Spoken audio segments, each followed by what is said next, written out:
Well, we're still getting the final reports. I'll tell you what the impact of the strike is. We sent a message to the terrorists. You can run, but you can't hide, and we'll get you. And at any point, if you can do something without battle, it's better. Having been in battle, I can tell you it's not a lot of fun. And to see your friends die next to you is not a lot of fun. Or maimed for life, that's not a lot of fun. So if we can achieve this by having a Hamas surrender, all the better.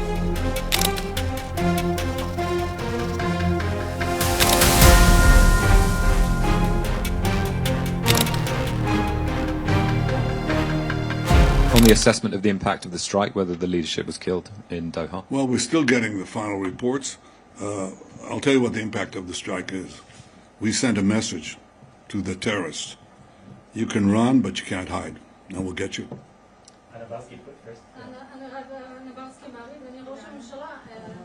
אדוני ראש הממשלה, לפי הדיווחים, לא רק שהתקיפה של צה"ל נכשלה בקטר, אלא גם נחשפו יכולות מסווגות של צה"ל בתקיפה בשבוע שעבר. האם בדיעבד אתה מצטער על ההוראה שנתת להוציא את התקיפה לפועל?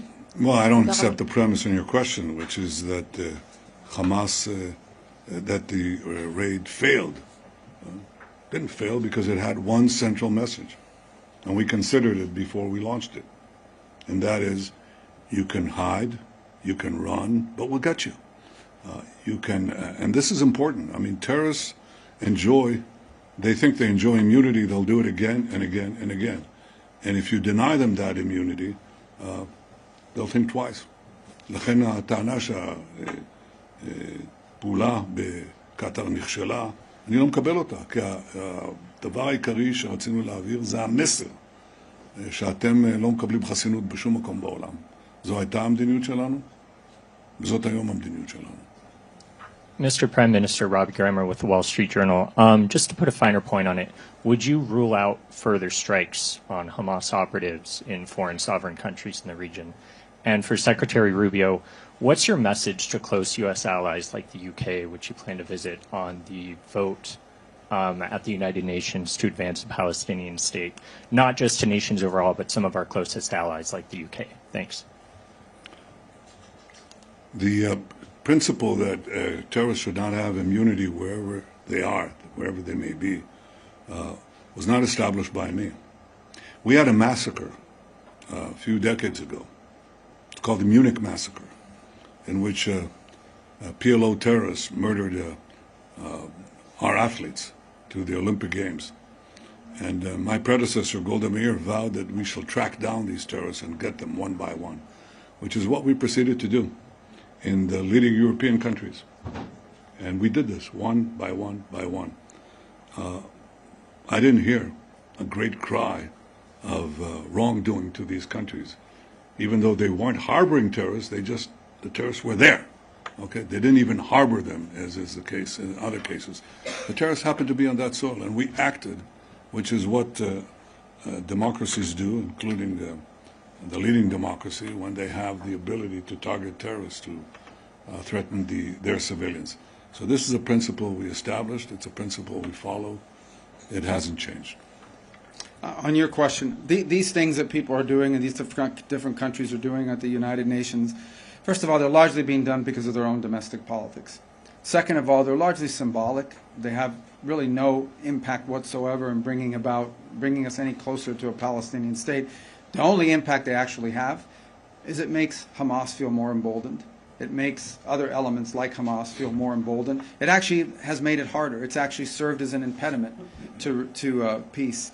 In the past, we have seen when these statements have come out, you know, maybe there's a negotiation going on, maybe you think you've actually made some progress on getting some hostages released or an end to the war, and then these things come out, and all of a sudden these groups back off, in many cases walk away. Hamas has walked away from agreements that they actually had tacitly agreed to, but then they see the sort of international support they believe they're getting as a rule, and they walk away from it.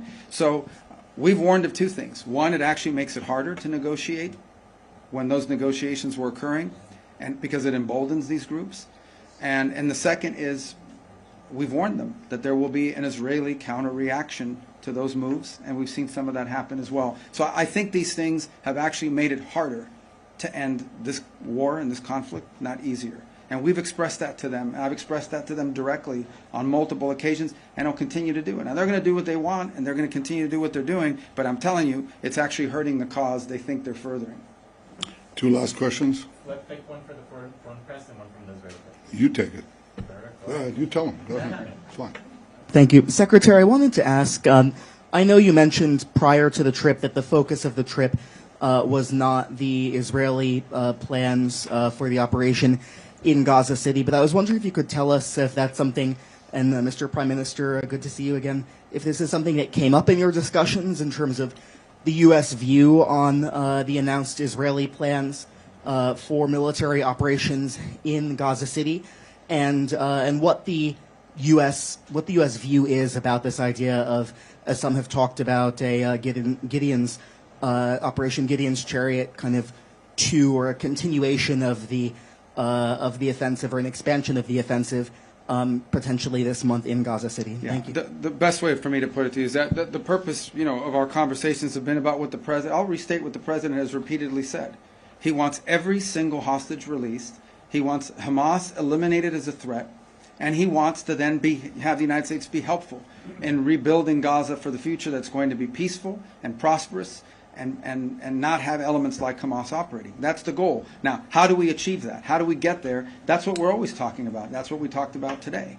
And that's going to continue to be the focus of our engagement in this. We want all of the hostages out. All of them. Every single one of them, both living and deceased, all of them. There should never have been hostages. This should never have happened. Okay? This happened because on October 7th, these animals, these barbaric animals, conducted this operation, and against innocent people that had nothing to do with any of this. And that's why this all started. We've forgotten that. People have forgotten that that's where this all began. That's why the president keeps saying, remember October 7th. We wouldn't even be having these conversations right now if these barbarians had not done what they did. So this is what brought us to this point. It needs to end. And how does it end? It ends by eliminating the people who did it, by ending them as a threat. It ends by releasing every single hostage, both living and deceased. There should never have been a hostage. There should not be a hostage now. And then, when all of that is done, then we can begin the work, I hope, internationally, to providing the people of Gaza the kind of future that they deserve, but that they will never have as long as a group like Hamas exists. So that's been our focus, and obviously, we have been the focus and at the core of much of what we talked about. How do we achieve what I believe is a shared goal, not just of the United States and Israel, but of multiple countries around the world and certainly in the region who want to see the same outcome. And that's what we've been focused on. That's been the president's focus. And he wants that to all happen as soon and as quickly as possible. Yeah, you asked a question. What was the tail end of your question? Just if you could comment about, following your discussions of the past couple of days about Israel's plans with regard to Gaza City and potential expansion of the offensive there. Well, I'm not going to talk about our tactical plans. I leave that to our military people in the field. But I have stated the cabinet's decision on 5 principles that I brought before it. And as Secretary Rubio correctly said, this war could end now. And it requires the first step for Hamas to lay down its arm, to release all our hostages. And I'll bring you the 3 other points that we put forward. One, the third is that Gaza should be demilitarized. Demilitarized is different from just laying down your arms, because you want to make sure that arms are not smuggled into Gaza and arms are not produced in Gaza. So demilitarization is the third point. Overriding Israeli security responsibility is the fourth point, to make sure that there's no resurgent terrorism, Hamas or from any other organization. And the last thing is to establish a transitional civilian government by people who do not advocate the destruction of Israel, do not educate their children to terrorism, finance terrorism, or launch terrorism. These are the 5 points, and we're committed to doing it. We're now, Secretary Rubio said, how do you achieve this? How do you achieve the release of the hostages and eliminating Hamas if you keep Hamas there? If they surrender, lay down their arms, then you can do the rest without battle. And at any point, if you can do something without battle, it's better. Having been in battle, I can tell you it's not a lot of fun. And to see your friends die next to you is not a lot of fun. Or maimed for life, that's not a lot of fun. So if we can achieve this by having a Hamas surrender, all the better.